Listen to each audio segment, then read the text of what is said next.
예, 이제 같이 기도하심으로 1월 12일 밴쿠버 예수산길교회 예배를 시작하겠습니다. 우리의 도움은 천지를 지으신 여호와의 이름에 있도다. 아멘.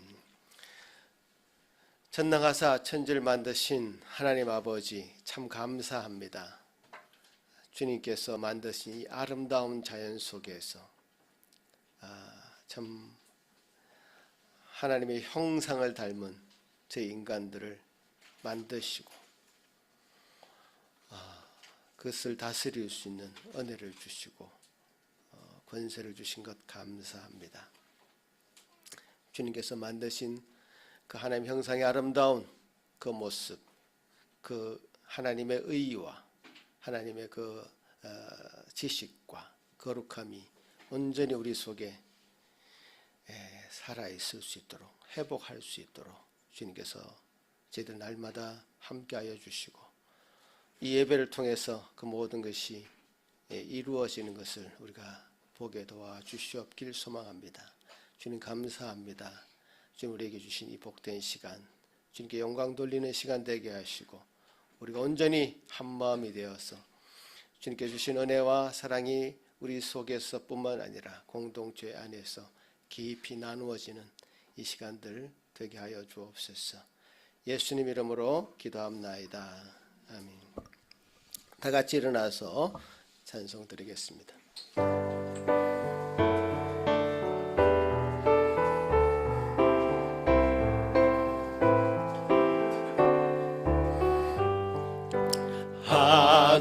하나님의 크신 사랑 하늘에서 내리사 우리 맘에 항상 계셔 온전하게 하소서.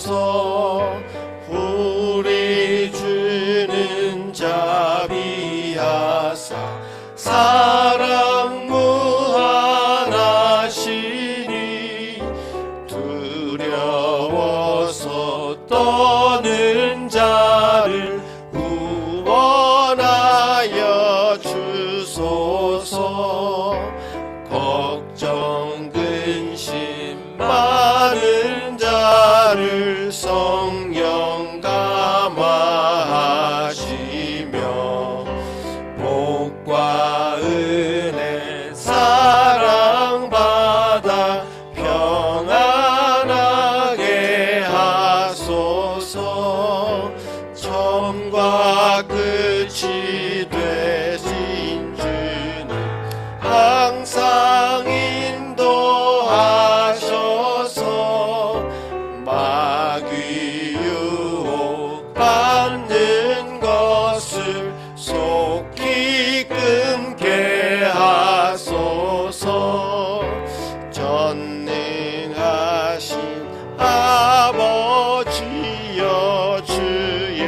사도신경으로 우리 신앙을 고백합니다.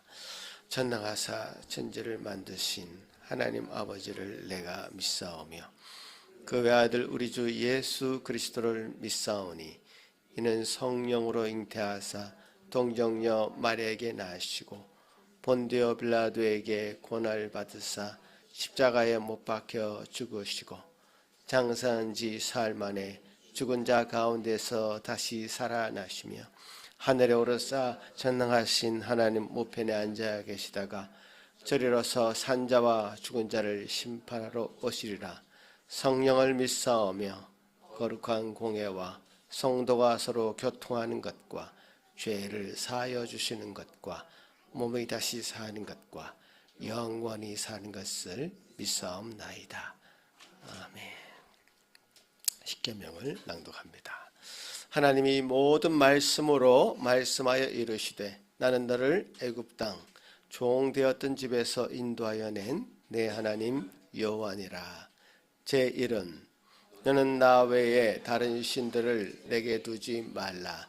제2는 너를 위하여 새긴 우상을 만들지 말고 또 위로 하늘에 있는 것이나 아래로 땅에 있는 것이나 땅 아래 물속에 있는 것에 어떤 형상도 만들지 말며 그것들에게 절하지 말며 그것들을 섬기지 말라.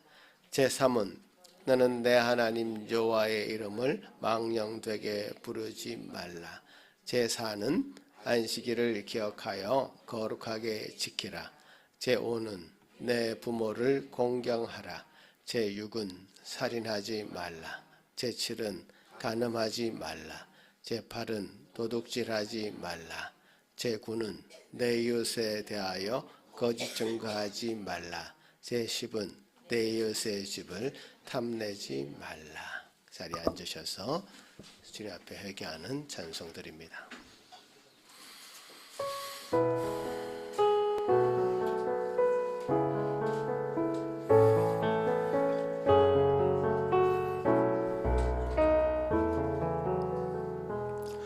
내 주여 내가 부를 때 응답하옵소서.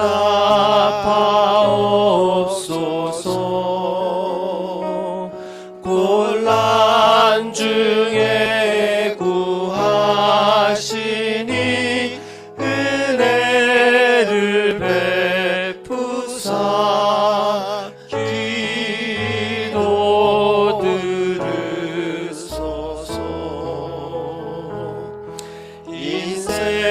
인생들아 언제까지 내 영광 바꾸어 욕되게 하며 거짓과 헛된 일 구하며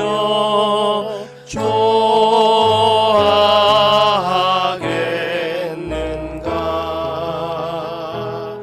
주께서 자기 위하여 경건한 사람을 택하신 줄 너희 알라.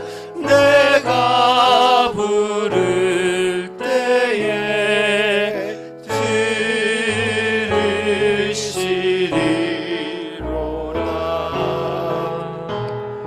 너희는 두려워하며 범죄치 말지라. 너희의 자리에 누워 심중에 말하고 잠잠할지어다. 이 시간에 같이 주님 앞에 우리 마음을 내어놓는 기도를 하겠습니다. 여러분 입을 벌려서 주님 앞에 주님께서 주시는 은혜를 진정으로 안다면 주님 우리를 허락하신 그 놀라운 은혜에 감사하며 또 우리 모든 죄악 가운데도 주님 우리를 그 모든 수치를 가리신 그 놀라운 은혜를 생각하면서 정말 우리가 부끄러워해야 될 것들 부끄러워하는 그런 기도 하나님 드리겠습니다. 아버지 하나님이여 감사합니다. 이 시간 주님께서 주신 은혜로 저희들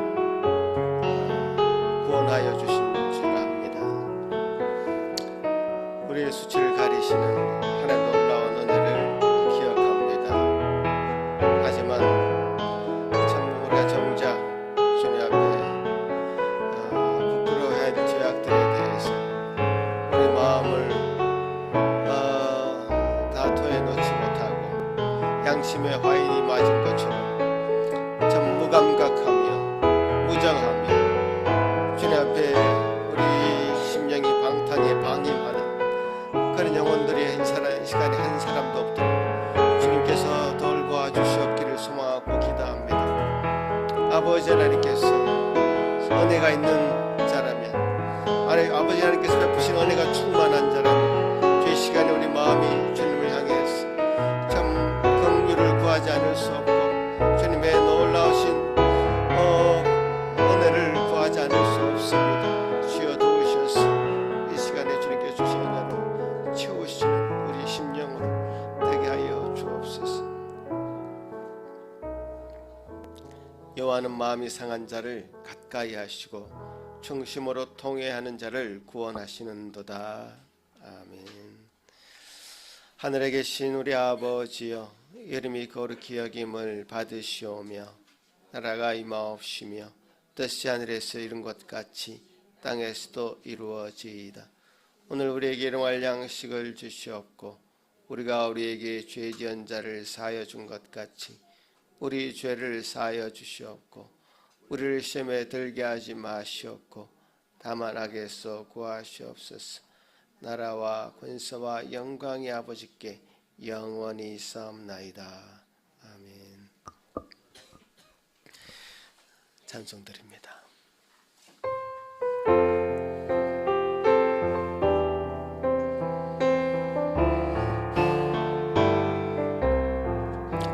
예수 앞에 나오며 제사함 받으며 주의 품에 안기어 편히 쉬리라. 우리 주만 믿으면 모두 구원 얻으며 영생 복락 멸류관 확실히 받겠네. 예수 앞에 나와서 은총을 받으며 마음의 기쁨 넘치어 감사하리라. 우리 주만 믿으면 모두 구원 얻으며 영생 복락 멸류관 확실히 받겠네. 예수 앞에 설 때에 흰 옷을 입으며 밝고 빛난 내 집에 길이 살리라. 우리 주만 믿으면 모두 구원 얻으며 영생 복락 멸류관 확실히 받겠네. 아멘. 91편 시편입니다. 지존자의 엄밀한 곳에 거주하며 나는 여호와를 향하여 말하기를 그는 나의 피난처요 나의 요새요 내가 의뢰하는 하나님이라 하리니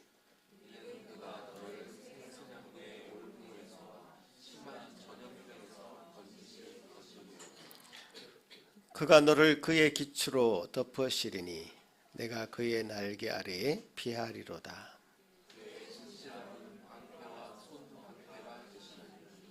천명이 내 왼쪽에서 만명이 내 오른쪽에서 엎드려지나 그가 너를 위하여 그의 천사들을 명령하사 하나님이 이르시되 그가 나를 사랑한즉 내가 그를 건지리라. 그가 내 이름을 안즉 내가 그를 높이리라.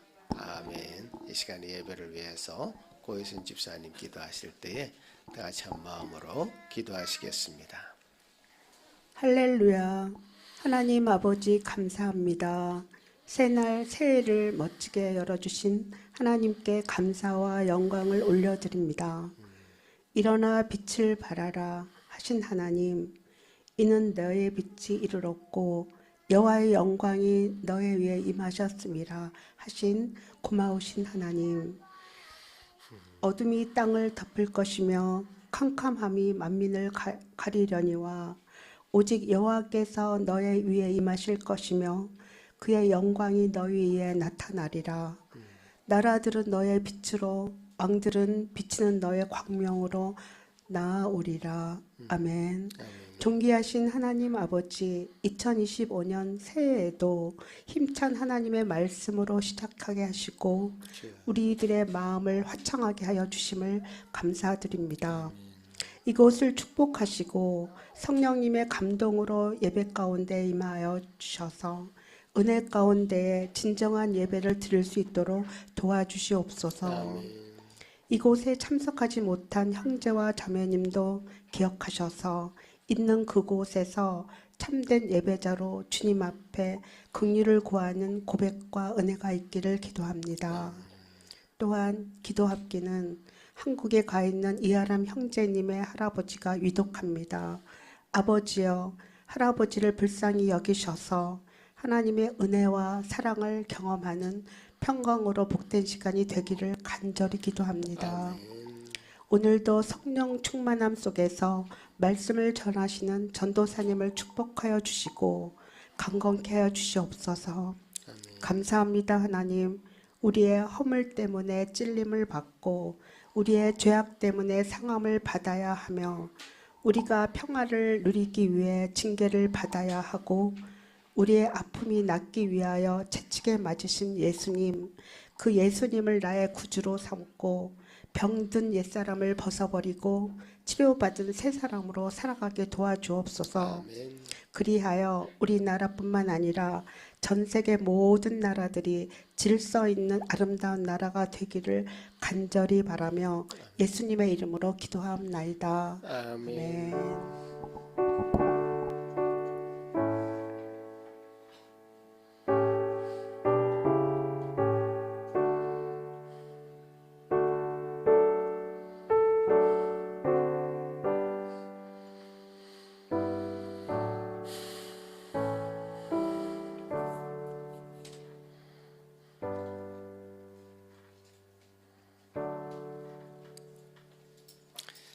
오늘 우리에게 허락하실 하나님의 말씀은 빌립보서 2장 12절에서 13절입니다. 제가 봉독하겠습니다. 그러므로 나의 사랑하는 자들아, 너희가 나 있을 때뿐 아니라 더욱 지금 나 없을 때에도 항상 복종하여 두렵고 떨림으로 너희 구원을 이루라. 너희 안에서 행하시는 이는 하나님이시니 자기의 기쁘신 뜻을 위하여 너희에게 소원을 두고 행하게 하시나니. 아멘. 어린이들 위해서 기도하겠습니다. 오늘 이도가 제일 먼저 나왔습니다. 뭐라고.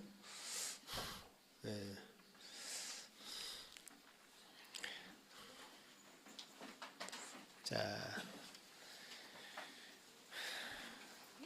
오늘 외우기가 쉽지 않은 말씀인데 네, 한번 보겠습니다. 같이 한번 우리 성도님들 같이 같은 마음으로 암송을 하겠습니다. 자, 우리 어린이들 암송 준비됐습니까? 시작. 하나님 여호와께서 너 형제 중에서 너희 가운데 가운데 형제 중에서 너를 위하여 나와 같은 나와 같은 선지자 하나를 일으키시니라.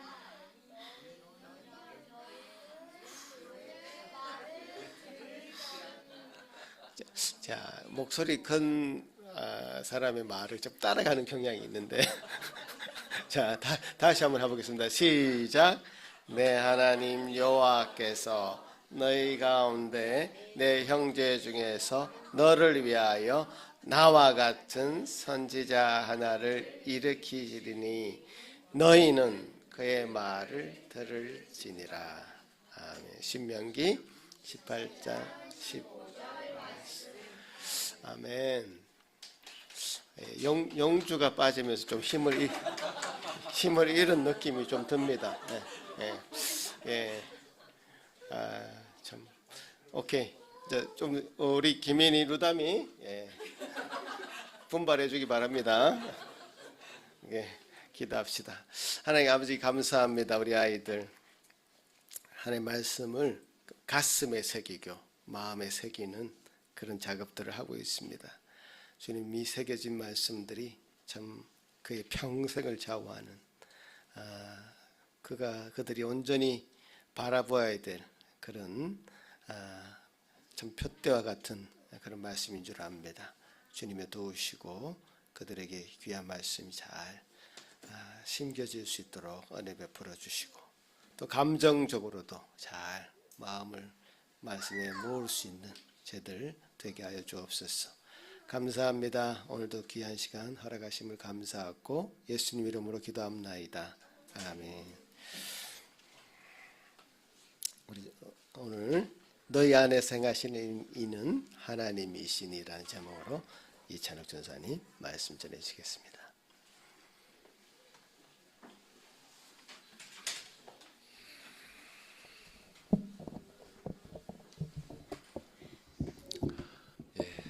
새해가 시작된 지 벌써 보름이 가까이 이제 가고 있습니다. 시간이 빠르죠? 자, 이제 우리가 신년 예배로 모인 후에 각자 이제 소망하는 바를 나누면서 올해를 맞이했는데요.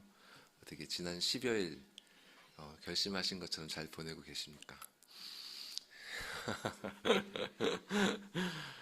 잘 해나가고 계신 분들도 있으실 거고, 작심삼일이라고 벌써 버겁다 이렇게 느끼시는 분들도 있으실 것 같아요. 제가 개인적으로 올해를 시작하면서 계획했던 것 중에 하나는 이제 매일 아침 정해진 시간에 이제 말씀을 읽는 것인데, 저 혼자가 아니라 가족들이 다 함께 말씀을 읽는 것입니다. 그래서 이제 2025년부터 시작할 거라고 미리 예고를 작년에 했었고요. 이제 두 번째 주가 지났거든요. 그래서 이제 저는 아침형 인간이라서 그래도 괜찮은데, 저녁형이신 우리 집 여성들은 좀 힘들어하고 계시고, 감사하게도 루다미가 이제 잘 참여해주고 있어서 이렇게 잘 지켜가고 있습니다. 사실 저 혼자였으면 쉽게 흐트러졌을 거예요. 중간에 조금 약간의 싱그러움만 있어도 뭐 오늘은 좀 넘어가지라든지 이렇게 할 수 있었을 텐데, 루다미가 알람을 맞춰놓고 꼬박꼬박 일어나더라고요.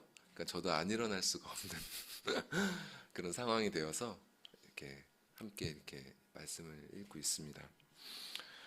그러니까 참 이렇게 혼자면 약하지만 다른 이와 함께 하게 되면 이렇게 서로 버팀목이 돼주면서 더 꾸준히 일들을 지속할 수 있는 것 같아요. 참 이 바울과 이 빌립보 교인들의 관계가 그랬던 것 같습니다. 그들은 어떤 일을 함께 했죠? 복음을 위한 일에 함께 하고 있었죠. 그래서 이제 빌립보서를 보면 이 바울이 빌립보 교인들을 얼마나 사랑했는지가 정말 절절하게 표현이 되고 있습니다. 이런 말들을 하죠. 1장의 초반에 3, 4절 이렇게 보면, 내가 너희를 생각할 때마다 하나님께 감사한다. 그리고 너희를 위해서 내가 기쁨으로 항상 하나님께 간구한다. 내가 너희 무리를 얼마나 사랑하는지, 내가 예수 그리스도의 심장으로 너희를 사랑한다.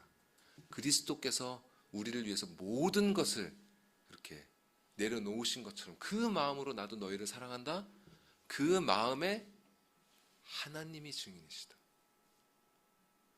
참, 이 사람이 누군가를 사랑한다는 것에 있어서 이거보다 대담한 진술을 할 수 있을까, 이런 생각이 듭니다. 이 구절을 읽을 때마다 내가 그냥 사랑하는 것도 아니고 그리스도의 마음으로 너희를 사랑하고 그 마음을 하나님이 증인이 되어주신다. 참, 자식을 사랑하는 마음도 이보다 더 할 수 있을까요? 이처럼 바울은 정말 진실로 그들을 사랑했습니다. 자, 그러면 빌립보 교인들은 이 바울을 또 어떻게 생각했을까요? 이 바울의 기록에서 그들의 마음을 좀 엿볼 수 있는 것 같아요. 보여주시면 5절에 보면 이렇게 돼 있죠. 너희가 첫날부터 이제까지 복음을 위한 일에 참여하고 있다. 첫날이 뭘까요? 이 첫날은 아마 이 빌립보 교인들이 그리스도를 처음으로 구주로 영접한 날인 것 같아요. 그러니까 그날부터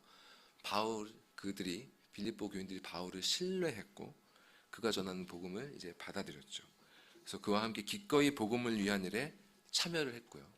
지금은 바울이 멀리 떨어져 있지만 그 지금까지도 이제까지 계속 그렇게 일을 하고 있었던 것입니다. 또 오늘 본문 12절이죠. 보면은 이렇게 기록하고 있어요.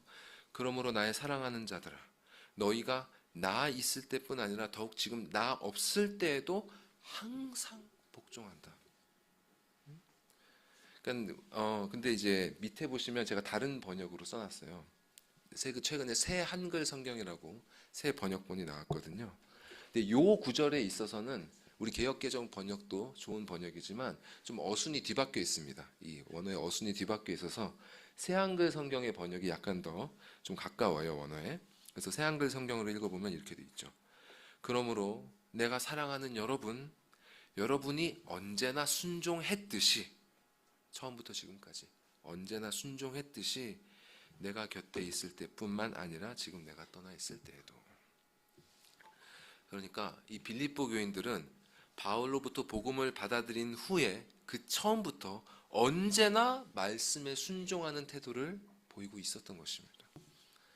물론 이들의 순종이 이제 완벽했다는 의미는 아니죠, 물론.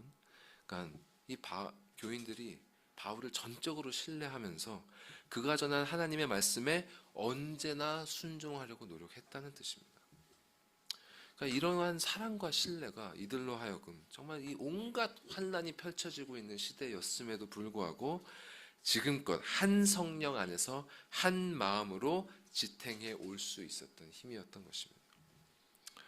그래서 이제 빌립보서 2장을 시작하면서 우리가 전에 계속 봐왔던 것처럼 바울이 그렇게 권면했던 것이죠. 진리 안에서 너희가 한 마음을 품어라. 너희가 나와 한 마음이었던 것처럼 너희끼리도 한 마음이 되어라. 겸손한 마음으로 서로가 서로를 자신보다 낮게 여기면서 돌아보아 주라. 이렇게 그런 다음에 이러한 낮아진 마음이 무슨 마음인지를 그리스도의 낮아지심을 통해서 보여주었습니다. 그리고 그렇게 낮아지신 그리스도를 하나님께서 어떻게 높여섰는지를 또 보여주면서 결국 아버지 하나님께서 영광 받으실 것을 선포했죠. 모든 입으로 예수 그리스도를 주라 시인하여 하나님 아버지께 영광을 돌리게 하셨느니라. 이것이 모든 역사의 결말입니다. 우리가 성도로서 바른 마음을 가지고 살아가려면, 이 성도의 바른 마음가짐을 가지고 살아가려면 이렇게 하나님께서 말씀하신 그 역사의 끝을 바라보면서 살아가야 하는 것입니다. 자, 그런데 바울은 이렇게 이 모든 일의 결국을 생각하면서 그가 정말 사랑했던 이 빌립보 교인들에게 꼭 해주고 싶었던 말들이 더 있었던 것입니다. 그래서 이렇게 진술을 이어가죠. 12절 말씀을 다시 한번 보겠습니다. 같이 위에 12절 읽어볼까요? 시작. 그러므로 내가 사랑하는 여러분이 언제나 순종했듯이 내가 곁에 있을 때뿐만 아니라 지금 내가 떠나 있을 때에도 더더욱 두려움과 떨림으로 여러분 자신들의 구원을 이루어 나가십시오. 자, 지금까지 이 빌립보서 말씀을 잘 따라온 분이라면 바울이 이전에도 이와 비슷한 표현을 한 것을 아마 기억하실 거예요. 자, 1장 27절에서는 또 이렇게 말씀한 바 있습니다. 읽어볼까요? 시작. 오직 너희는 그리스도의 복음에 합당하게 생활하라. 이는 내가 너희에게 가보나 떠나 있으나 너희가 한 마음으로 서서 한 뜻으로 복음의 신앙을 위하여 협력하는 것과. 자, 바울은 자신이 빌립보에 가 있으나 떠나 있으나 그들의 신앙과 실천에 변함이 없기를 바랬습니다. 즉 바울은 그들의 신앙이 자신에게 의지하지 않기를 바랬던 것입니다. 자, 이 신앙을 사람에게 의지하는 일은요, 사실 되게 흔하게 일어나는 일이에요. 굉장히 흔하게 일어나거든요. 자기도 모르게 일어납니다. 근데 신앙을 사람에게 의지하는 건 정말 위험한 일입니다. 만일 자신의 신앙이 사람에게 의지하고 있으면 깨닫지 못하고 이를 그냥 방치하게 되면 그렇게 의지하고 있는 사람이 실족하거나 사라지게 될 때 그 사람의 영혼은 굉장히 위험한 상태에 처할 수 있습니다. 이 성경에는 그러한 예가 여러 나오는데요. 이 본문을 보면서 저에게 떠오른 것은 이스라엘이 남과 북으로 갈려졌을 때 그 남쪽에 남유다의 왕이었던 그 요아스 왕이 떠올랐어요. 그 요아스 왕의 스토리를 간략하게 말씀드리면 이 요아스는 이 남유다가 굉장히 혼돈한 시기에 태어났습니다. 이 요아스 왕의 아버지가 이제 아하시아 왕이라는 사람인데 이 아하시아 왕은 이 북이스라엘이 굉장히 타락한 왕국이었거든요. 이 타락한 북이스라엘과 손을 잡았다가 하나님께서 예후라는 사람을 통해서 이 아하시아 왕을 심판하셨습니다. 그래서 죽었어요. 이렇게 아하시아 왕이 죽고 나니까 이 아하시아 왕의 아들이 요아스죠. 이 요아스의 할머니 아달랴라는 여왕이 있었는데 이 아달랴의 아들이죠. 아하시아는. 아달랴가 자기 아들이 죽는 것을 보고 유다의 모든 왕족들의 씨를 말려버렸습니다. 그러니까 그 모든 왕자를 다 죽였거든요. 손자들을 다 죽인 거예요. 손자들을. 무서운 사람이죠. 이 아달랴라는 사람은 이 북이스라엘 왕국의 그 아합 왕족 출신이었거든요. 그리고 자기가 왕이 됐습니다. 할머니가.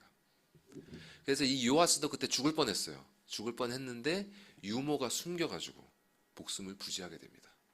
그리고 이 사악한 아달랴가 6년간을 통치하게 되죠. 6년간을 통치하고 있을 때 하나님을 잘 따랐던 의로운 대제사장이었던 여호야다라는 대제사장이 치밀하게 계획을 세워서 아달랴를 몰아내게 됩니다. 그래서 아달랴를 처단을 하고요. 그때 이제 막 7살이 되었던 6년이 지나고 7살이 됐죠. 7살이 되었던 요아스 왕자를 왕위에 앉혔습니다. 그리고 성경은 이렇게 기록을 하고 있죠. 다음에 제가 2절 읽어볼게요. 제사장 여호야다가 세상에 사는 모든 날에 요아스가 여호와 보시기에 정직하게 행하였습니다. 이 여호야다 제사장이 사는 날 동안에는 요아스가 하나님을 잘 따르면서 살았습니다. 그래서 실로 이 아달랴로 인해서 온갖 우상 숭배가 만연하게 되고 하나님의 성전이 막 파괴됐거든요. 이렇게 할머니로 인해서 파괴됐던 여호와의 성전을 요아스가 다시 재건하는 일을 하기도 하고요. 그런 선한 일들을 행합니다. 다시 나라를 회복하는. 그런데 이렇게 자기가 태어나자마자 죽을 뻔했던 자신을 보호해주고 다시 왕위에 앉혀주고 그리고 자기가 하나님을 따라서 나라를 선하게 잘 통치할 수 있게 이끌어주었던 그 여호야다 제사장이 죽고 나자 순식간에 모든 것이 변하기 시작합니다. 자, 17절과 18절 읽어볼까요? 시작. 여호야다가 죽은 후에 유다 방백들이 와서 왕에게 절하매 왕이 그들의 말을 듣고 그의 조상들의 하나님 여호와의 전을 버리고 아세라 목상과 우상을 섬겼으므로 그 죄로 말미암아 진노가 유다와 예루살렘에 임하니라. 이렇게 사람에게 의지하는 신앙은 그 사람이 사라지는 순간 순식간에 허물어지고 맙니다. 이 여호수아가 죽고 난 이후에 이스라엘이 그랬고요. 또 사무엘이 떠난 후에 사울왕도 그랬어요. 아무리 훌륭한 목사님으로부터 뭐 좋은 가르침을 받는다고 해도 사람에게 의지하는 신앙은 결국 무너질 수밖에 없습니다. 자, 이것을 오해하시면 안 돼요. 이 신앙의 자율성을 가지라는 말이 아닙니다. 자기 자신에게 의지하는 것도 마찬가지입니다. 예를 들어서 이 베드로가 얼마나 자신만만했습니까? 다른 사람은 다 주님을 버릴지라도 나는 결코 주님을 버리지 않겠습니다. 근데 얼마나 그가 민망한 결말을 맞았는지 우리가 다 잘 알고 있지 않습니까? 신앙은 사람을 의지하는 게 아닙니다. 여러분, 여러분의 신앙이 혹시 사람을 의지하고 있는 것이 난지 살펴봐야 됩니다. 이 한국교회는 이 부분에 있어서 정말 회개해야 됩니다. 겉으로는 하나님을 의지해야 된다, 하나님만 의지해야 된다 이렇게 가르치고 있으면서도 정작 성도들로 하여금 하나님이 아니라 자기 자신에게 의존하게끔 인도하는 사역자들이 정말 적지 않습니다. 이 성도들을 기본적인 교리부터 착실하게 가르쳐서 나중에는 심오한 말씀도 이해하고 경험할 수 있게끔 이렇게 자라가게 해야 되는데 마땅히 가르쳐야 할 바를 가르치지 않아서 정말 몇십 년 동안 신앙생활을 하면서도 신앙의 기본적인 내용조차도 대답하지 못하는 그런 성도들이 교회를 가득 채우고 있습니다. 이미 초대교회 때부터 그런 것들이 있었기 때문에 히브리서 저자가 일찌감치 그렇게 지적했던 것입니다. 제가 히브리서 5장 12절 말씀 읽어드리겠습니다. 잘 들어보십시오. 때가 오래되었으므로 너희가 믿은 때가 오래되었으므로 너희가 마땅히 선생이 되었을 터인데 너희가 다시 하나님의 말씀의 초보에 대해서 누구에게 가르침을 받아야 될 처지이니 단단한 음식은 아직도 못 먹고 젖이나 먹어야 할 자가 되었도다. 우리 교회가 정말 끈질기게 소요리 문답을 가르치는 이유가 여기에 있습니다. 여러분이 자라가셔야 됩니다. 교회에서는 사역자들이 최선을 다해서 여러분을 돕겠지만 저희가 있든지 없든지 또 여러분이 누구와 함께 있든지 간에 여러분의 신앙은 사람이 아니라 하나님 앞에 오롯이 서야 합니다. 다른 무엇이 아니라 그분의 별치 않는 말씀의 뿌리를 내리고 굳게 서야 됩니다. 사역자들이 없어도 여러분이 세상에 복음을 전할 수 있어야 되고 여러분이 아이들을 가르칠 수 있어야 됩니다.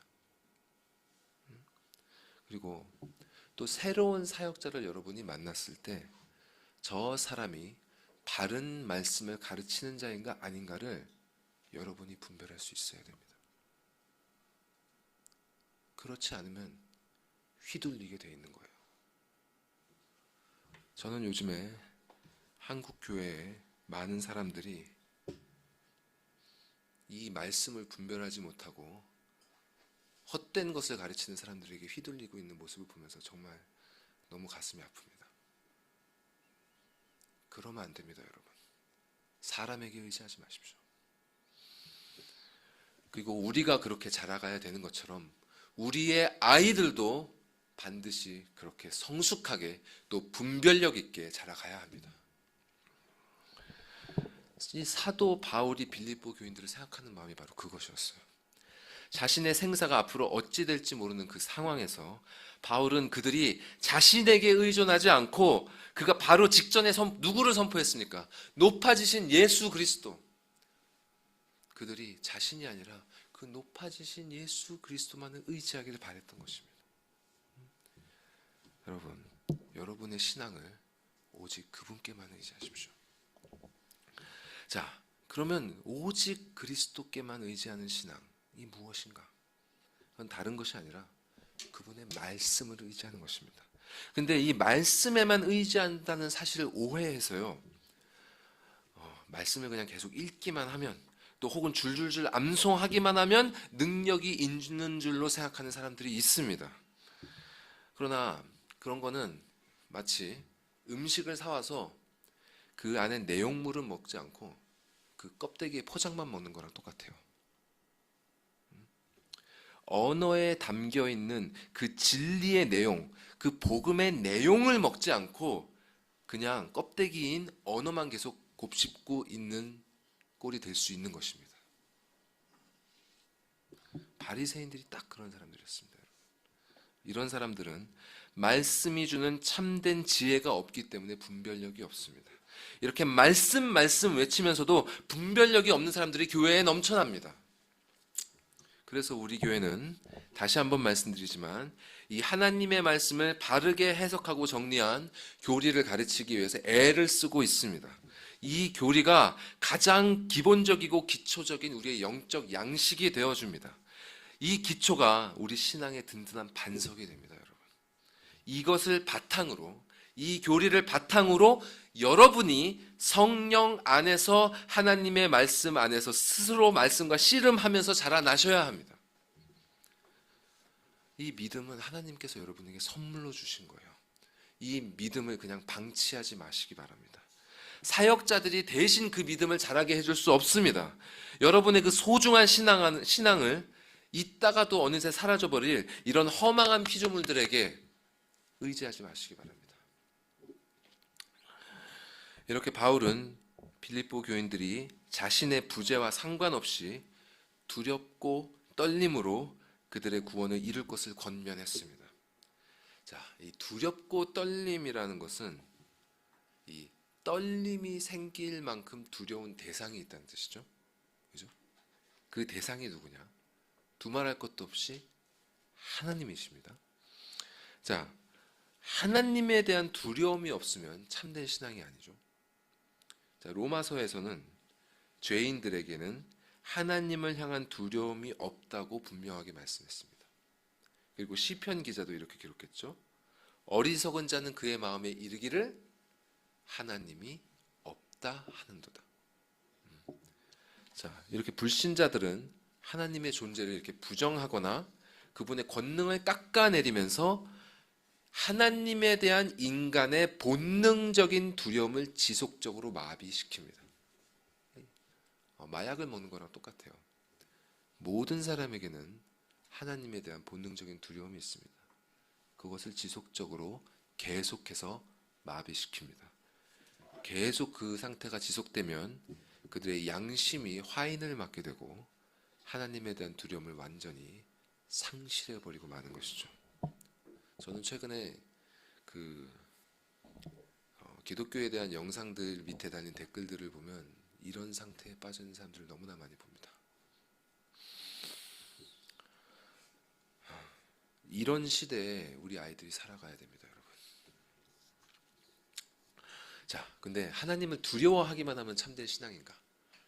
사실 제가 지난 시간에도 이 부분에 대해서 언급한 바 있지만 마귀도 이런 믿음은 가지고 있습니다.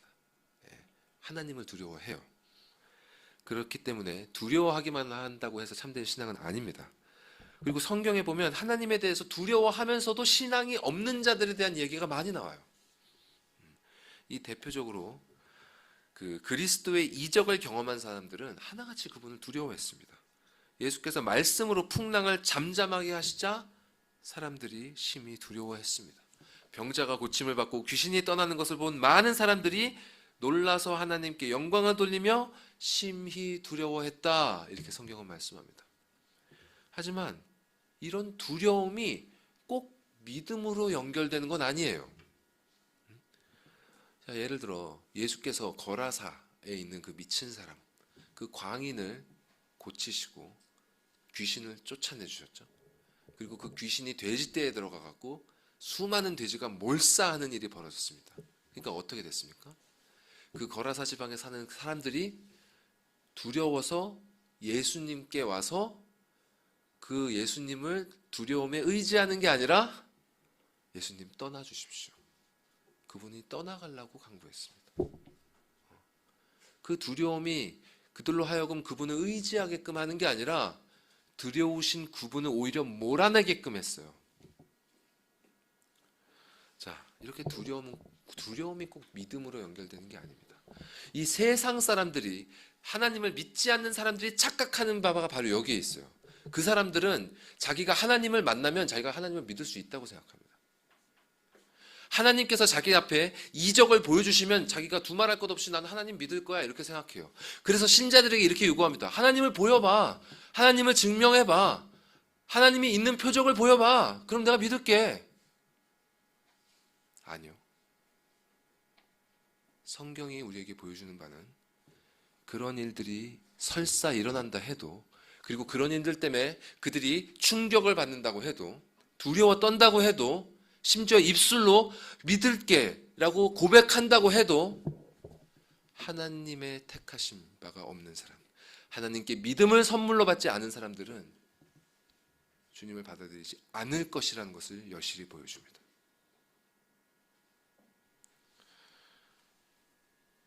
그것이 바로 성경의 적나라한 증언입니다. 자, 여기서 우리는 하나님을 두려워하되 그분의 어떤 이적이나 능력을 두려워하는 것이 믿음으로서 충분하지 못하다는 것을 깨닫게 됩니다. 자, 그러면 참되게 하나님을 두려워하는 믿음은 도대체 무엇을 두려워해야 하는가? 말씀을 한번 쭉 읽어보겠습니다. 같이 읽어볼게요. 시작. 이 율법서의 등사본을 평생에 자기 옆에 두고 읽어 그의 하나님 여호와 경외하기를 배우며 이 율법의 모든 말과 이 규례를 지켜 행할 것이라. 내가 전심으로 주를 찾았사오니 주의 계명에서 떠나지 말게 하소서. 말씀을 멸시하는 자는 자기에게 패망을 이루고 계명을 두려워하는 자는 상을 받느니라. 여호와의 말씀이니라. 너희가 나를 두려워하지 아니하겠느냐? 내 앞에서 떨지 아니하겠느냐? 여러분, 이 하나님을 두려워하는 것, 하나님을 경외하는 것의 핵심이 무엇입니까? 바로 하나님의 말씀을 두려워하는 것입니다. 이 불신자들은 하나님의 말씀을 멸시합니다. 또 마귀는 하나님을 두려워하면서도 그분의 말씀은 따르지 않습니다. 즉, 참된 신자가 가져야 할 하나님에 대한 두려움은 다른 것이 아니라 그분의 말씀을 대상으로 해야 하는 것입니다. 사도 바울은 이에 대해서 오늘 본문과 아주 닮은 말씀을 고린도 후서에서 이렇게 기록하고 있어요. 자, 고린도 후서 말씀 함께 다시 읽어보겠습니다. 시작. 내가 그들 가운데 거하며 두루 행하여 나는 그들의 하나님이 되고 그들은 나의 백성이 되리라. 그러므로 너희는 그들 중에서 나와서 따로 있고 부정한 것을 만지지 말라. 내가 너희를 영접하여 너희에게 아버지가 되고 너희는 내게 자녀가 되리라. 전능하신 주의 말씀이니라 하셨느니라. 그런즉 사랑하는 자들아, 이 약속을 가진 우리는 하나님을 두려워하는 가운데서 거룩함을 온전히 이루어 육과 영의 온갖 더러운 것에서 자신을 깨끗하게 하자. 아멘. 자, 하나님의 말씀을 왜 두려워해야 됩니까? 이 그분의 말씀은 반드시 이루어질 그분의 약속이기 때문입니다. 불신자들은 이 하나님의 약속을 모르기 때문에 두려워하지 않습니다. 또 조금 안다고 해도 잘못 알고 있기 때문에 두려워하지 않습니다. 또 어느 정도 제대로 알고 있다 하더라도 그것을 믿지 않기 때문에 두려워하지 않습니다. 그러나 참된 신자는 모든 일이 그분의 말씀대로 이루어져 왔고 또 이루어지고 있으며 마침내 1.1획도 땅에 떨어지지 않고 반드시 이루어질 것을 믿습니다. 이 그분의 약속은 너무나 엄위하고 엄중한 말씀이기 때문에 우리에게 기대와 기쁨과 소망을 주기도 하지만 우리를 두렵게도 합니다. 그 두려움 때문에, 그 두려움 아래에서 모든 무릎이 예수의 이름에 꿇게 되는 것이고 그 두려움 때문에 모든 입술이 예수 그리스도를 주라 시인하게 되는 것입니다. 그리고 아버지께 택함을 받고 그리스도 안에 거하는 자들은 거룩하신 그분의 자녀가 될 것입니다. 자, 여러분은 거룩하신 아버지의 자녀로서 이 말씀처럼 거룩함을 온전히 이루어 가고 계십니까? 육과 영의 온갖 더러운 것에서 자신을 깨끗하게 하고 계십니까? 우리는 예수님의 말씀을 통해서 많은 이들이 그분의 나라에 들어갈 줄로, 자신은 들어갈 줄로 생각했다가 결국 바깥 어두운 데 내쫓겨 슬피 울며 이를 가게 된다는 말씀을 많이 들었습니다. 만일 이러한 말씀들 앞에서 두렵고 떨리는 마음이 여러분의 영혼에 전혀 생기지 않는다면 그런 영혼은 지금 심각한 상태에 있는 것입니다. 무뎌진 상태에 있는 것입니다. 그런 분들은 하나님의 말씀을 정말 두려워할 줄 알게 해달라고 간구하십시오. 죽음에 대한 두려움만큼 생명에 분명한 증거가 없습니다, 여러분. 살아있음에 대한 명확한 증거가 바로 죽음에 대한 두려움입니다. 생명이 있으면 반드시 두려워하게 되어 있고, 두려워하는 자는 죽음에 대한 피난처로 피하게 되어 있습니다. 우리 모두에게 반드시 이러한 두려움이 필요하다는 사실을 여러분 잊지 마십시오. 자, 바울은 이렇게 두려움과 떨림으로 너희의 구원을 이루라 이렇게 권면합니다. 자, 여기서 이루라는 이 말씀은 그저 이렇게 행하라는 말이 아니라 이 표현, 이루라는 표현 그대로 결과를 만들어내라는 뜻이 있습니다. 영어로 accomplish, 무엇을 달성한다, 또 produce, 무엇을 생산한다라는 그런 의미가 있습니다. 자, 그러면 이 말씀은 이런 뜻이 되는 것이죠. 내가 있든지 없든지 간에 너희는 두렵고 떨림으로 너희의 구원을 달성해라. 너희가 너희의 구원을 produce, 만들어내라. 자, 말씀을 제대로 배워오신 분들이라면 이 대목에서 불편함을 느끼실 것입니다. 안 불편하신가요? 우리 구원은 하나님께서 이루시는 것 아닌가? 우리가 스스로 구원을 이루어내는 것은 아니지 않은가? 근데 바울은 12절을 읽은 사람들이 마치 이렇게 생각할 것을 예견이라도 했듯이 이어지는 13절에서 이렇게 진술을 이어갑니다. 자, 그 전에 빠졌군요. 예, 그 말씀을 보시면 같이 읽으시면 좋겠어요. 13절 말씀, 13절 말씀 함께 읽겠습니다. 자, 같이 읽겠습니다. 시작. 너희 안에서 행하시는 이는 하나님이시니 자기의 기쁘신 뜻을 위하여 너희에게 소원을 두고 행하게 하시나니. 자, 12절에서는 우리한테 이루라고 말씀하시고요. 13절에서는 하나님이 행하신다고 합니다. 그렇죠? 자, 많은 사람들이 이 12절과 13절을 조화시키질 못해요. 어떤 사람들은 이 12절을 너무나 강조해서 결국 사람이 자신의 의지로, 자유의지로 구원을 이루어내야 하는 것이다 이렇게 주장을 합니다. 또 어떤 사람들은 또 13절을 너무 강조해서 결국 사람에게 자유의지라는 건 없는 것이고 구원은 하나님이 그냥 다 이루시는 것이다 이렇게 주장을 합니다. 그리고 이 많은 사람들이 이 보수적인 기독교는 결국 후자를 주장하는 거 아니냐 이렇게 말하면서 비판을 하죠. 어차피 하나님이 다 일하는 거라면 우리가 애써서 뭘 해야 될 이유가 없지 않느냐. 결국 그분이 다 이루신다면 우리가 두렵고 떨림으로 구원을 이루어야 할 이유가 도대체 무엇인가? 결국 이런 교리가 성경을 모순되게 해석함으로써 사람으로 하여금 무기력하고 나태하게 만드는 것 아닌가? 이런 식으로 교회가 가르치니까 저렇게 타락한 기독교인들이 생기는 것 아닌가? 그러면서 결국 하나님이 일을 하시겠지만 사람도 거기에 호응을 해서 함께 구원을 만들어 나가야 한다, 이루어 나가야 한다 이런 식으로 가르치는 자들이 교회에 점점 많아지고 있습니다. 하지만 계속 말씀드리고 있듯이 이런 식의 이해는 성경을 잘못 가르치는 것입니다. 개혁주의 신앙이 가르치는 이 예정론이라는 것은 그런 뜻이 아니에요.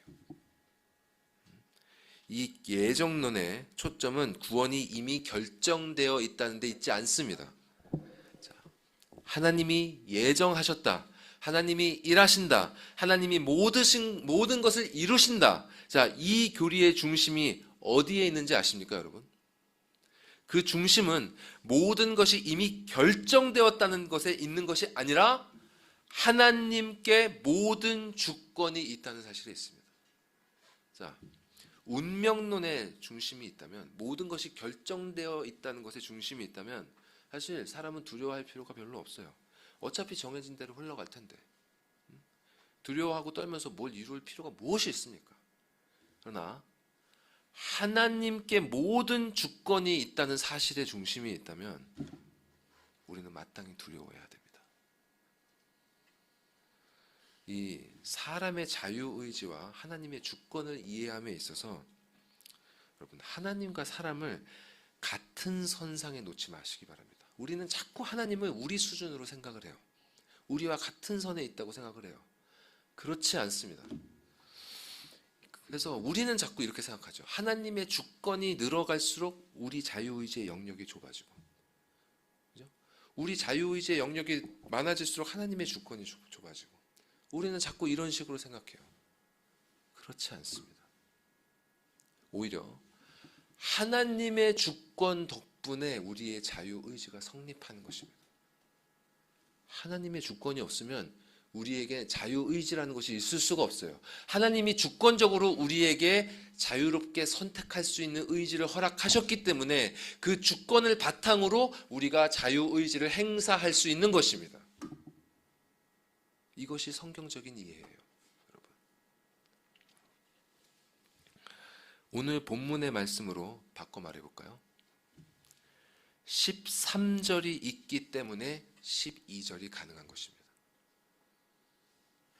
하나님께서 일하시기 때문에 우리가 12절의 말씀을 따를 수 있는 것입니다.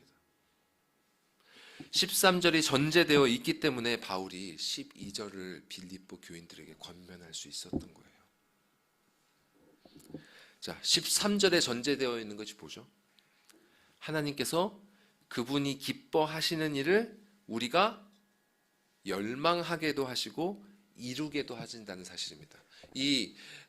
지금 개역개정 성경은 우리 안에 소원을 두고 행하게 하신다 이렇게 연결해서 의역을 했는데요. 원문은 두 가지로 나눠서 얘기를 해줍니다. 우리가 그 하나님의 기쁘신 뜻을 열망하게, 의지하게 또 하시고 또 그것을 이루게도 하신다. 뜻하게도 하시고 행하게도 하신다. 이렇게 말씀합니다. 자, 이것이 바로 세상 권세와 하나님의 권세, 주권 간의 차이점이에요. 자, 세상 권세는요, 우리 의지에만 작용합니다. 이 세상의 법은 우리의 마음이나 양심을 구속하지 못해요. 그래서 겉으로 드러나는 우리의 행동만을 제어할 수 있을 뿐입니다. 우리 마음으로 무슨 생각을 해도 세상 법은 제어할 수 없어요. 그저 행동만 지켜주면 됩니다. 하지만 하나님의 주권은 사람의 마음에 역사합니다. 특히 믿는 자의 마음에 역사하세요. 그래서 하나님은 이 믿는 자의 마음을 감동시키셔서 하나님께서 기뻐하시는 일들을 그들도 기뻐하게 하시고 또 하나님께서 명하시는 일들을 그들이 갈망하게, 열망하게 하십니다. 즉, 이 마음에 하나님의 뜻을 사랑하고자 하는 새로운 경향을 주시는 것입니다. 이제 하나님께서 우리에게 이 마음을 주시지 않으면요, 사람은 절대로 말씀에 순종하는 삶을 살 수 없습니다. 그렇기 때문에 이 하나님께서 이 마음을 주시는 것이 바로 신자의 삶이 시작하는 출발점이 됩니다. 그러니까 우리가 매일매일 매 순간순간 무슨 일을 할 때마다 우리는 이 시점에서 시작해야 되는 것입니다. 그래서 우리에게 기도가 필요한 거예요. 이 마음을 주시옵소서 하고 기도로 우리가 모든 일을 시작해야 되는 이유가 바로 여기에 있는 것입니다. 그리고 이 마음을 주셔야 우리는 하나님의 자녀로서 제대로 나아갈 수 있는 것입니다. 이 마음에서 시작하지 않으면요, 다 헛되고 헛될 뿐입니다. 겉으로는 뭐 어떻게 포장할 수 있을지 몰라도 그 안에 죄로 오염되지 않은 것이 하나도 없게 되는 것이에요. 자, 어떤 목사님께서 이 부분을 주석하시면서 이런 비유를 들어서 설명을 해주셨습니다. 자, 이 토스터기가 작동을 하려면 콘센트의 코드를 뽑아서 전기가 공급되어야 하는 것이죠. 그런 것처럼 신자가 신자로서의 삶을 제대로 살아가려면 하나님으로부터 이 거룩한 마음, 이 거룩한 열망을 공급받아야 하는 것입니다. 자, 우리 구주 예수님께서도 정확하게 이와 같은 의미에서 비유를 말씀하셨죠. 자, 요한복음 말씀 보여주시죠. 4절 말씀만 같이 읽어볼까요? 시작. 내 안에 거하라. 너희도 나도 너희 안에 거하리라. 가지가 포도나무에 붙어 있지 아니하면 스스로 열매를 맺을 수 없음 같이 너희도 내 안에 있지 아니하면 그러하리라. 여러분 잘 아시는 이 말씀처럼 우리가 그리스도와 붙어 있지 않으면 우리는 아무 열매도 맺을 수 없습니다. 우리 힘으로 백날 노력해봤자 온갖 죄로 오염된 그 썩은 것만 맺을 수 있을 뿐이에요. 자, 그러면 포도나무가 가지에 붙어 있는 것처럼 우리가 그분과 이 붙어 있다는 것이 무슨 말일까? 우리가 그분 안에 거하고 또 그분이 우리 안에 거하신다는 말이 이게 무슨 말일까요? 자, 예수께서는 이 부분을 모호하게 남겨두지 않으시고 참 감사하게도 이렇게 7절처럼 명확하게 말씀해 주셨습니다. 7절 말씀 읽겠습니다. 시작. 너희가 내 안에 거하고 내 말이 너희 안에 거하면 무엇이든지 원하는 대로 구하라. 그리하면 이루리라. 내 말이 너희 안에 거하면, 이 그리스도의 말씀이 우리 안에 거하는 것, 그분의 말씀이 생각나고 그 의미가 되뇌어지고 그로부터 은혜가 흘러나와 내 마음을 채우는 것, 이것이 바로 성령 하나님께서 하신다는 바로 그 일 아닙니까? 그분의 말씀을 생각나게 하시는 것. 이렇게 말씀이 생각나고 또 그 말씀이 듣고 싶고 이 말씀을 사모하게 되는 것은 우리가 노력해서 할 수 있는 일이 아닙니다. 타락한 사람은 절대로 하나님의 말씀을 사모할 수 없습니다. 제가 말씀을 전하는 일로 남은 생을 살아야겠다고 결심하고 나서 절실하게 깨닫게 된 바가 바로 이거예요. 저는 제가 말씀을 사랑하는 줄 알았는데 그게 아니더라고요. 그게 아니었습니다. 하나님께서 이 마음을 주시지 않으면 타락한 사람은 말씀을 사랑할 수가 없습니다. 말씀이 사람 안에 거하고 하나님의 기뻐하시는 뜻을 사람이 열망하도록 하는 것은 오직 성령의 능력으로만 가능한 일입니다. 제가 앞에서 기적에 대한 이야기를 했습니다만 사실 이것보다 더 큰 기적이 없습니다. 말씀으로 세상이 창조된 것 그 이상으로 타락한 사람의 마음, 전적으로 타락한 사람의 마음에서 말씀의 새 생명이 돋아나는 것은 기적 중의 기적입니다.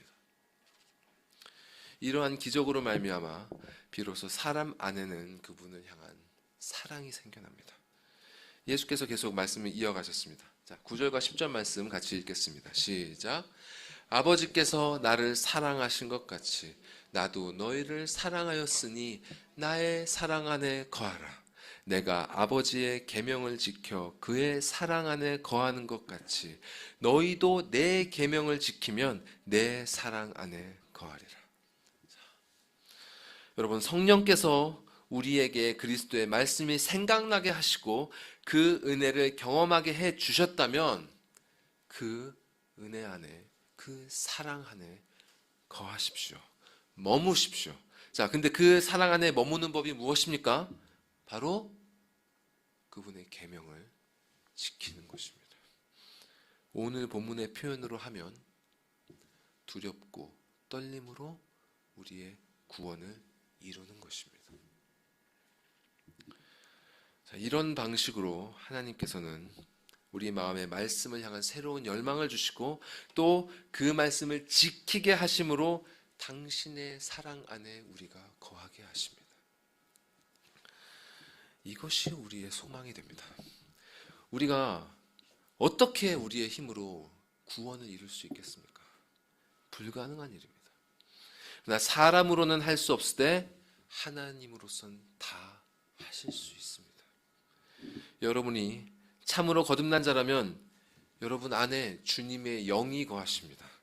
그분께서 당신이 약속하신 이 모든 약속의 말씀을 이루어낼 것이고 행하실 것입니다. 그렇게 그 일을 이루어내시는 그분이 우리 마음의 소망이 되십니다. 그분을 의지하면 그분이 이루실 것입니다. 그분 안에 부디 거하시고 또 그분의 말씀을 여러분 안에 거하게 하십시오. 그러면 생명의 능력으로 충만한 하나님의 말씀이 그 뜻을 다 이룰 때까지 결코 멈추지 않으실 것입니다. 자, 마지막으로 한 가지 권면의 말씀을 덧붙이고 말씀을 마무리하겠습니다. 자, 오늘 본문을 기록하고 있는 사도 바울은 지금 감옥 안에 있죠. 만약 그가 평범한 사람이었다면 아마 자신에게 곧 죽음이 닥칠 것이라는 것을 예감을 하고 있을 것입니다. 자, 이렇게 죽음이라는 결론을 알고 나면요, 보통 사람은 그 이전보다 조금 더 지혜로운 선택을 하게 됩니다. 그렇죠? 이 죽음을 생각하면서 사는 사람은 지혜로워집니다. 이렇게 그에게 남아있는 그 한순간 한순간이 소중하기 때문에 허투루 보낼 수가 없는 것이죠. 그런데 우리 크리스찬들은 거기서 한 걸음 더 나아가야 됩니다. 하나님의 말씀은 우리가 지금 어떻게 살아야 한다는 그것을 알려주시기도 하지만 이 모든 일의 결국이 어떻게 마무리될지도 알려주십니다. 계속 제가 반복해서 말씀드리고 있는 것처럼 만물은 그리스도를 주라 고백할 것이고 하나님께서는 모든 영광을 받으실 것입니다. 사도 바울은 이 모든 일의 결국을 바라보면서 그저 자신의 죽음만이 아니라 이 모든 역사의 끝을 바라보면서 이 본문을 기록했습니다.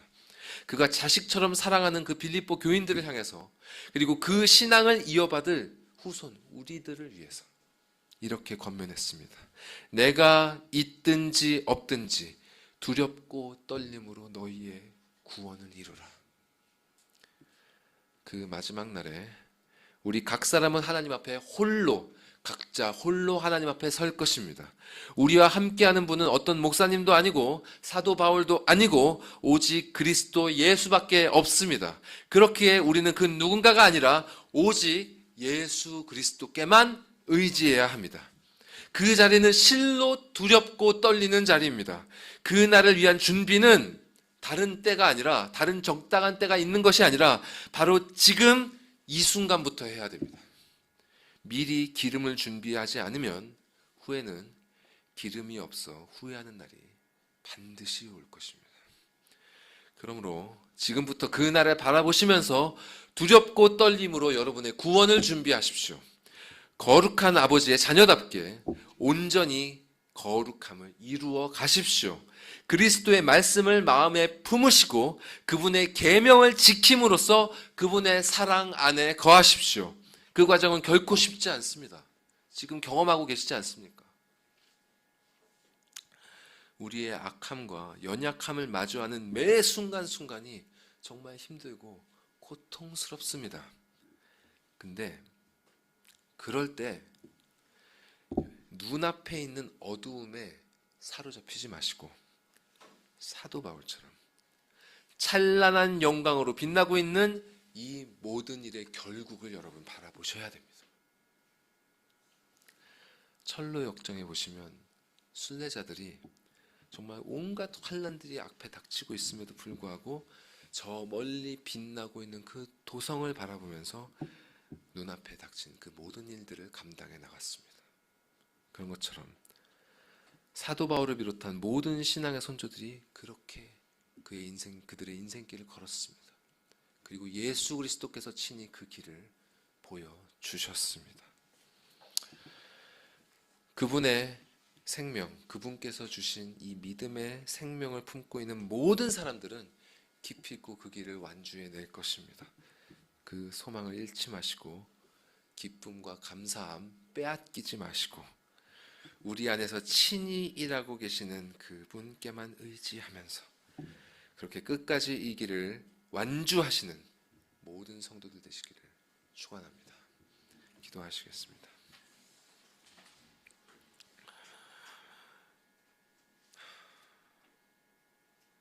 친히 우리 안에서 일하사 우리의 의지를 움직이시고 우리의 인생 발걸음을 당신 나라에 이르기까지 이끌고 계시는 하나님 아버지 감사드리옵나이다.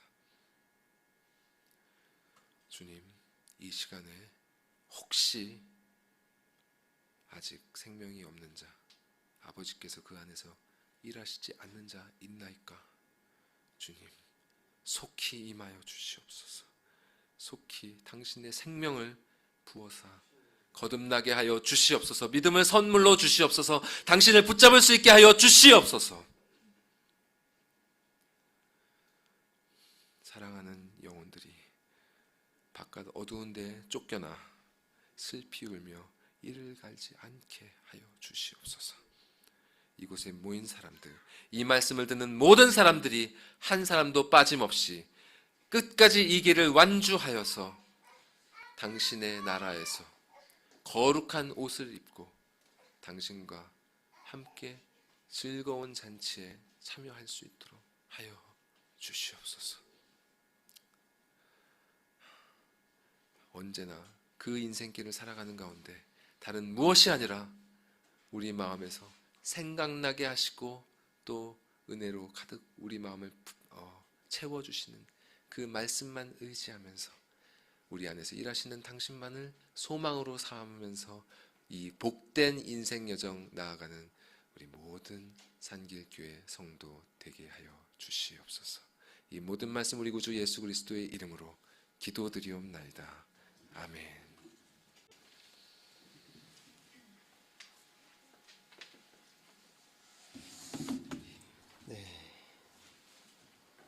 주신 말씀 기억하시면서 주님 앞에 찬송 드리는데 다 같이 일어나서 찬송 드리겠습니다.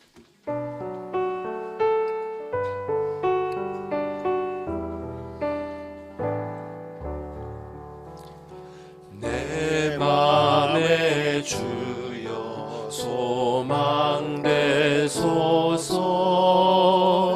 주 없이 모든 일 헛되어라.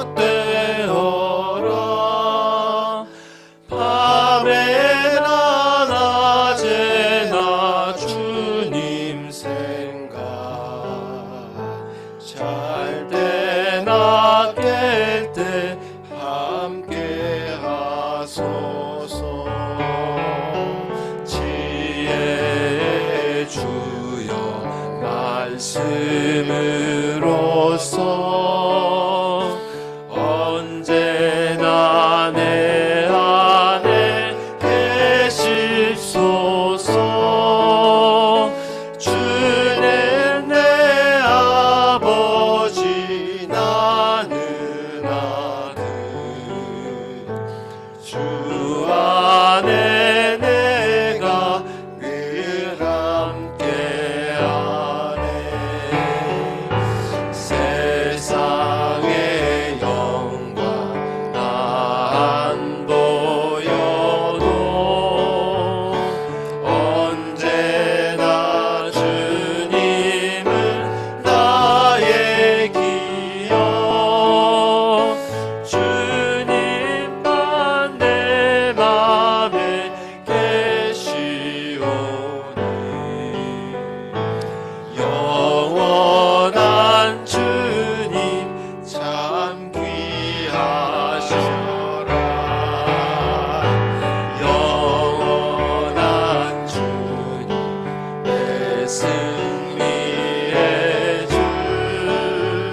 하나님 아버지, 참 우리가 주님 앞에 나와서 예배 드리며 주의 말씀을 이렇게 들었나이다. 주님을 참으로 두려워하며 떨며 주님 우리에게 베푸신 그 구원을 온전히 이루어내기에 부족함이 없는 저희들 되게 하여 주시옵소서. 나의 영광이 아니라 세상에서 빛날 나의 모습이 아니라 오로지 주님의 영광을 위하여 주님 우리 삶을 드릴 수 있도록 저희를 만들어 주시옵소서. 구원을 향한 열망을 우리에게 주셨을 뿐만 아니라 그것을 능히 이루어내시는 그 주님을 온전히 찬양하며 그분만 바라볼 수 있는 저희들 되게 하여 주시옵소서. 아버지 하나님, 참 이렇게 우리에게 귀한 공동체를 허락하여 주셔서 이 안에서 말씀의 놀라운 은혜로 서로 관계 맺게 하시고 말씀이 서로 주고 받음으로 나눔으로 나에게 홀로 허락하여 하신 말씀이 아니라 우리 공동체에 주신 말씀으로 귀하게 받고 한 마음으로 이 말씀 따라 행할 수 있는 저희들 되게 하여 주시옵소서. 아버지 하나님 은혜를 따라서 참 하나님의 몸된 교회를 기억하면서 생각하면서 이렇게 주님 앞에 또 예물도 드립니다. 주님 기뻐하시는 대로 이 예물 사용될 수 있도록 늘 주님 최선을 다하여 드리는 성도들의 그 귀한 마음을 받아주시고 주님 늘 그들의 삶에 동행하여 주시며 그들의 영광이 되어 주시옵기를 소망하고 기도하며 감사드리오며 예수님 이름으로 기도하옵나이다. 아멘. 자리에 앉으십시오. 오늘 우리 전사의 말씀을 통해서 우리가 구원을 위해서 할 수 있는 것은 참으로 아무것도 없습니다. 사실은 주님이 100이십니다. 100. 근데 이게 세상이 우리가 생각하고 있는 산수와 다른 게 주님이 100이어서 우린 0이어야 되느냐? 그건 아니라는 거죠. 우리가 100처럼 우리도 100처럼 주님 앞에서 정말 몸부림을 치면서 주님 앞에서 말씀도 부여잡고 뭔가 우리의 에너지를 다 쏟아서 애를 써야 됩니다. 그 애쓰는 마음이 정말 100인 것처럼 애를 써야 된다는 거죠. 그러나 우리가 칼빈주의의 또 이 개혁주의의 가장 핵심되는 내용은 오직 하나님께 영광이라는 단어인데 이 모든 것을 하나님께 영광 돌릴 수 있는 하나님이 이루셨다고 고백할 수 있는 저와 여러분이 되기를 간절히 바라겠습니다. 그러니까 오늘 전사의 말씀에 어떻게 우리 성도들의 삶에서 현실로 나타나야 되겠는가, 내가 어떤 모습이 되어야 되겠는가 생각해 볼 때 정말 교회를 위해서, 성도들을 위해서 정말 열심히 하고 베풀고 뭔가 번쩍번쩍 빛나는 것처럼 보이는 그런 행동을 한다 할지라도 나는 정말 주님 앞에서 무익한 종입니다. 내가 단지 해야 할 바를 했을 뿐입니다. 하나님 영광을 받으시길 원합니다. 정말 겸손한 모습으로 드러나는 그런 모습이 아닐까, 그런 생각을 해봤습니다. 우리 모두에게 드러나야 되는 그런 구원받은 자의 바른 방향인 것 같습니다. 귀한 말씀 가지고 여러분 또 묵상하시고 또 한 주간 열심히 힘있게 살아내시는 저와 여러분이 되면 좋겠습니다. 기도하겠습니다. 이제는 우리 주 예수 그리스도의 크신 은혜와 하나님 아버지의 극진하신 사랑하심과 성령 하나님의 위로하심과 교통하심이 이제 주님께서 허락하신 그 놀라운 구원의 은혜를 소유한 자로 두렵고 떨리는 마음으로